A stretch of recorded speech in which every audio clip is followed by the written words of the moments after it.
ছাদ, it's not just a place, it's a feeling যেখানে নীরবতা নিজেই একগুচ্ছ কথা বলে যায়। কখনো নিজের ভিতর খুঁজে পাওয়া যায় কিছু হারানো মুহূর্ত, কখনো অশ্রু জমে থাকে রেলিংয়ে, কার্নিশে, ছাদের কোণে যত্নে বেড়ে ওঠা সেই ফুল গাছের পাতায়। কখনো নিজেকে খুঁজতে গিয়ে মনে হয় কিছু কি বলেও বলা হলো না। এই ছাদ, সে জানে না বলা অনেক কথা, সে চেনে তোমার হারানো তুমিটাকে। এখানে প্রতিটা দিন ভেঙে পড়া পাথরের নিচে এক নতুন পথ অপেক্ষা করে থাকে।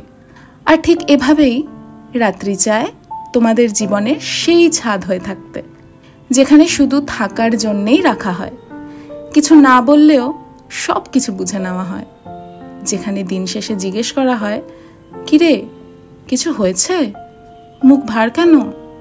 Because end of the day I can be your ছাদ.